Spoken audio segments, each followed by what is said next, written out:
देखिए हर खबर यहीं पर, सब्सक्राइब कीजिए TV9 भारतवर्ष। नमस्कार, TV9 भारतवर्ष के डिजिटल प्लेटफॉर्म में आपका स्वागत है। मैं हूं आपके साथ प्रिया सिंह। भारत और चीन के बीच गालवन घाटी में LAC पर सोमवार देर रात हुई हिंसा में 20 भारतीय सैनिक शहीद हो गए। 1962 से लेकर 1975 तक भारत चीन के बीच जितने भी विवाद हुए उनमें गालवन घाटी केंद्र में रही है।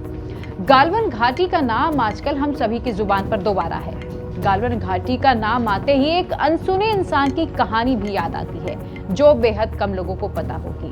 उस शख्स का नाम गुलाम रसूल गालवन है। तो चलिए आपको बताते हैं गुलाम रसूल गालवन के बारे में। माना जाता है कि गुलाम रसूल का जन्म 1878 में हुआ।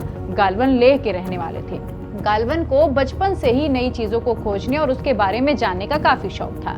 इसी शौक की वजह से गालवन सिर्फ 14 साल की उम्र में घर से निकल पड़े। 1899 के दौरान लेह से गालवन ने अपनी यात्रा की शुरुआत की और लद्दाख के आसपास कई नए इलाकों तक पहुंचे, जिनमें गालवन घाटी और गालवन नदी भी शामिल थी। मान्यता है कि उन्होंने 1899 में इस नदी का पता लगाया था। आगे जाकर इस नदी और घाटी का नाम गुलाम रसूल गालवन के नाम पर रखा गया।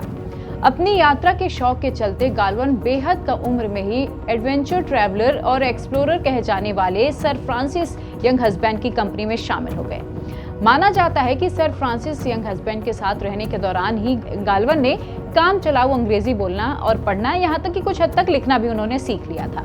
साथ ही गुलाम की चीनी, अंग्रेजी और दूसरी भाषा पर भी पकड़ बन गई। इस दौरान उन्होंने टूटी फूटी अंग्रेजी में सर्वेंट ऑफ साहिब्स के नाम से किताब लिखी। इस किताब में गालवन ने अपनी यात्रा की पूरी कहानी और अपने एक्सपीरियंस के बारे में बताया था। इस किताब की शुरुआती जो हिस्सा है वो सर फ्रांसिस यंग हस्बैंड ने लिखा था।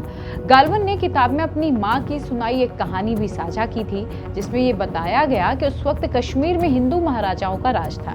गालवन के पिता का नाम कर्रा गालवान था। कर्रा का मतलब होता है काला और गालवान का अर्थ है डाकू। कर्रा लूट पाट करके अपने कबीले की देखभाल भी करता था। कुछ समय बाद उसे डोगरा राजा के सिपाहियों ने पकड़ लिया और मौत की सजा दे दी। इसके बाद गालवन कबीले के लोग लेह और बाल्टिस्तान चले गए। कई गालवन लोग चीन के शिनजियांग प्रांत के यारकंद में जाकर भी बस गए। आज भी लेह के चंस्पा योरतुंग सर्कुलर रोड पर गुलाम रसूल के पूर्वजों का घर है। उनके नाम पर यहाँ गालवन गेस्ट हाउस भी बनाया गया है और अब ये कहा जाता है कि इस वक्त फिलहाल उनकी चौथी पीढ़ी वहां पर रह रही है। तो ये था गालवन से जुड़ा हुआ बेहद अहम किस्सा जो आपके लिए जानना जरूरी था। चलिए फिलहाल मेरे साथ इतना ही। तब तक देश और दुनिया की तमाम खबरों के लिए आप देखते रहें TV9भारतवर्ष.com। नमस्कार। TV9 network 6 languages, Hindi, English, Telugu, Kannada, Marathi and Gujarati. 56 crore impressions. India's #1 news network. TV9 Network.